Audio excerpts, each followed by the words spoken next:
Hello, our friends, Evolutionary Energy Arts family. Hello there. Welcome back.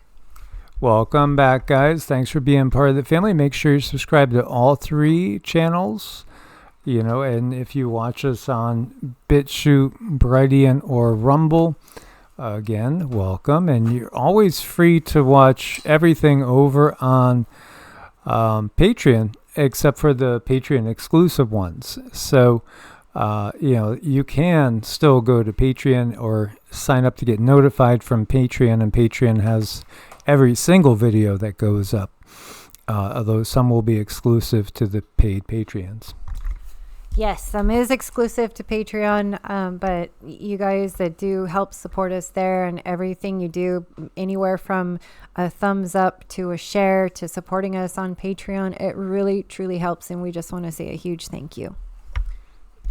So what we wanted to talk about was the reality that we're not alone is going to be one of the things that's going to start becoming very, very apparent, if it hasn't already become very apparent to the masses, with all the sightings, all the talk of UFOs, UAPs, all the disclosure going on.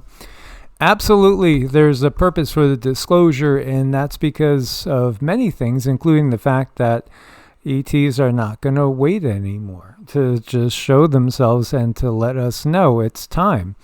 It's time for humanity to remember what it's forgotten for thousands of years, perhaps, but yet at the same time, it's only the smallest, really, portion of the cycle of the yugas that we go through where we don't understand that there's tons of life out there. There's many different races out there.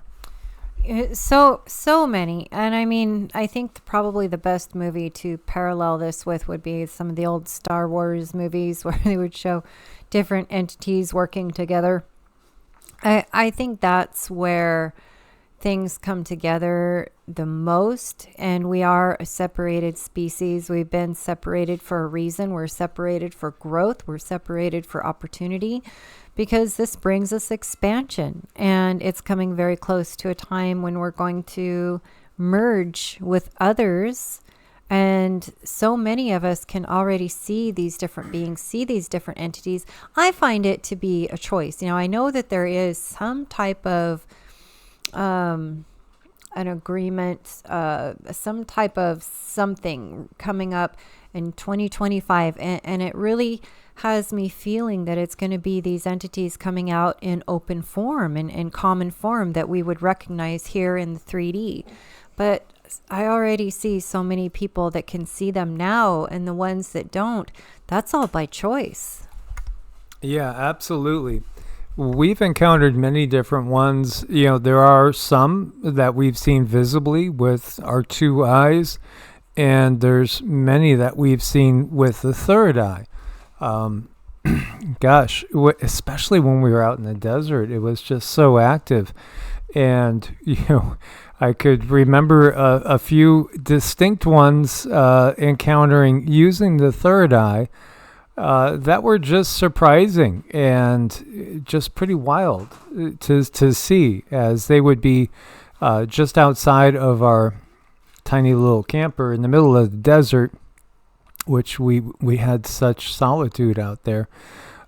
It was just amazing, and could see them clearly with my third eye, which, again, for me, it's not as it's not as predictable as Cindy can see all the time with her third eye. There's like never a time that she can't see. With me, I get more bits and pieces and glimpses, and when it comes through, it's very, very vibrant. I do think that third eye vision is way more vibrant than two eye vision. Would you agree? Like the colors, the lights, the shadings. It can be, because you're looking into a different dimension and you're not limited to what's here in the 3D. So the problem with the visual on the third eye is you can't always explain what you're seeing and feeling. There's certain vibrations and colors that we can't really define, that even though we've been shown so many colors growing up with all the colors that Crayola has come out with, there's still colors out there that cannot be described. And sometimes those colors come with taste, or they come with a sense, or they come with a feeling. And they come with a vibration that's just not here for us to define to others in the 3D. So that does get problematic when it comes to channeling. Absolutely. So one of the things that the guides have been getting across and talking about more as, it's always kind of looking forward. And for so long, while events were happening, we were talking about, WW3 to come. And now everything seems to be focused past that, to that next time period. At least that's what I'm seeing more of, is like, okay, what next? What after that? And what I see is, and what I've been getting is, there's going to be this integration. And again, more deception, just to put it out there, be very, very aware. There is going to be a lot more deception. And if humans have their ability to look with their third eye, and they do have that discernment developed, you're going to be good. You're going to clearly know, which ones are okay and which ones are not. If you don't, then that's going to be an issue, because then it's going to be much more likely that you could be led astray. Mm-hmm. Well, I would say those that don't have that development are those that really aren't even looking for it. They don't really want it. They don't really care. Anyone who is on this path, and anyone who understands that there's something different, they're the first ones that are going to have this differentiating ability to know, more about who's good, who's bad. Now, can we be led astray? Sure. I mean, anybody could, because we don't know what we don't know. So we have to keep that in mind too. So how do we know from, say, a logical point of view, which ones are going to be truly benevolent and which ones are not going to be benevolent? I think, again, it depends on how they're approaching us and what they're talking to us about and kind of trying to sell us, per se. If they are trying to sell us of technology and the merger with technology, they're part of the system, just plain and simple. If they're talking about, the blessings of technology that they're going to share with us, how they will give us cures for all the worst diseases known, and how they're going to increase our lifespan, and that involves putting some sort of technology in the body or in the brain in the body, then absolutely that is part of the control system. And if they make it look like there's nothing but this, again, physical life, so you need to extend it as much as possible because this is all there is, then again, that's going to be part of this control system. The reality is, again, the body is just a temporary vehicle that when it's time to let go of, we let go of it, and the consciousness moves on. Now, the control system wants to lock you into the body. This is why we see modern science with the concept of consciousness arising from chemical reactions. And truly, if you want to talk about Satanism, Luciferianism, however you want to describe it, it's all about that construct, that you need technology to extend your life and become part of you, because there's nothing else once your body is done. And this is what true Satanism and Luciferianism is going to be trying to sell us. The antithesis of the fact that we are, they won't say to you that you are basically a fractal of Source. You have Source God within you, and that you don't need anybody to be an intermediary. You have everything you need. Just be your own unique you, but just understand there is so much more to you than is understood in these times in this system. So again, any sort of belief system that leads to tying down the soul into a longer physical incarnation in this life is going to be all about basically managing your energy as a just that, an energy source for the system. That's right. You know, I think, excuse me, guys, there's a lot of technologies out there. And I think they can draw people this way, draw people that way. And looking at the current system that we have, how they take a lot of chemicals and they take a lot of molecules from this plant, mixing it with molecules from that plant, and then turning it into some super thing. Those are the things we want to watch out for. Now, there are some technologies that are very natural, that are very powerful, and when they are put together so that they're concentrated, things like oxygen, things like ozone, light therapy, I find these things to be really fantastic because they can find things at the root cause and heal them at the source. So those technologies I'm not afraid of. In some ways, the simple things, the natural things is always the way to go. Grounding and rooting with nature, just being out in nature. Again, if a alien group, if an extraterrestrial group decides it wants to talk to Klaus & Co., then you know where they're coming from. If they're, trying to address us through the current power structure, you know where they're coming from. They're, again, part of the system. So the controllers of the system will be showing themselves. And it may be as soon as a few years from now that they start to. This is one of the things that the guides were saying, is they may choose to show themselves sooner than later, before they take outright control over the cell cities, the 15-minute cities, and everybody that has signed on to become part of that AI Borg construct. So always choosing to go the natural route, choosing to be your own self, choosing not to conform, is always something that's going to lead to more freedom and not the restriction that they want to impose upon us. The true control system is all about conformity and restrictions, whereas when we look from the teachings of the Devas, it's all about that natural order which exists for the soul to expand. And one of the words that they always use when channeling through Cindy is expansion. Expansion, expansion, expansion.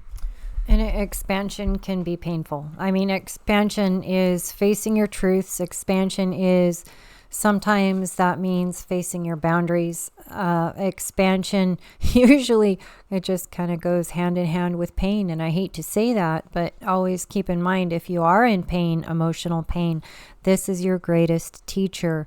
You want to actually push into that. You want to move into that pain, and you want to try to figure out, what are you trying to tell me? Because in that pain lies those most important lessons that bring us expansion, and that's what we want. That's at the very root of the human existence, and why we come to this 3D realm. This extremely dense 3D realm is for that heart expansion, for the soul expansion, and this is the best way to learn.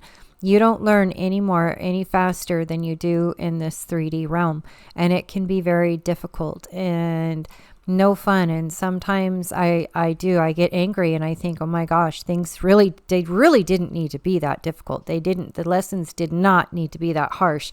I could have learned a nicer way, but for whatever reason, I was taught the way I was taught, and I had to learn the way I had to learn. And those are my things that I have to come to terms with and find acceptance for. But once you do, it can be so freeing. It can help release you and put you on a different paradigm, and help you see things from a brand new perspective. So there's a whole lot of beauty in the idea that things are so painful, but we have to look for it. The beauty's there. We just have to look. The other thing to look for between the control system and those other ones that are going to be benevolent, and we'll probably see everything in between.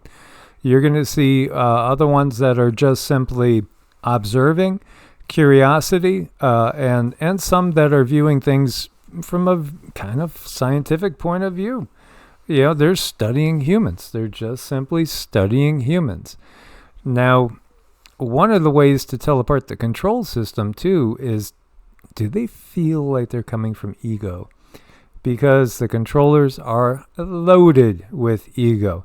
Do they need to be worshipped? Do they need to have approval and applause? Are they looking to awe you? Are they looking to put on a display that's going to say, have the whole world, bright-eyed and saying, "Oh my gosh, look at these." There are clues in Revelation, again, which is part of the controller's script, but it does have clues for those that are awakened to it to see that you're very much going to be dealing with non-terrestrial beings, beings that are going to amaze you. Mm-hmm. You definitely want to watch for that. Watch for that ego. Any being that's going to come to you in a humble manner, to me, is definitely worth their salt. They really are. They're not coming to wow you. They're not coming to, look at, to be looked at and glorified. That's not what they are after. These beings that come to teach us the best lessons come in a very humble, very mild manner, in which they are able to meet you where you are at, to teach you what you need to learn.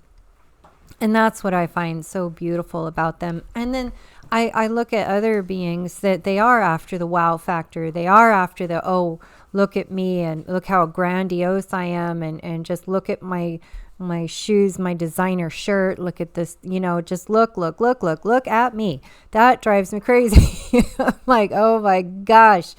But it's true, though. It's true. You want to look for beings who are humble because they come to you in peace.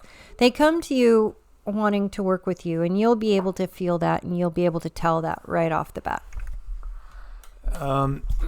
Yeah, and I'm trying to think of some of these movies that have shown us images of what we would call the Greek and Roman gods. They're not all the same. They are not all the same. So, they will portray themselves as immortals, so to speak. And, they're going to feel very much like you're looking at some of our past history, our myths and legends coming out to life before our very eyes. And again, they're going to try to awe you.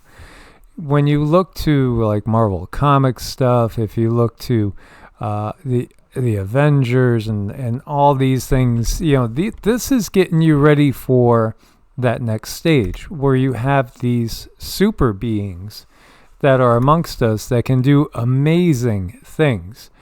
And again, they are far more advanced than we are in some ways, but they're also limited.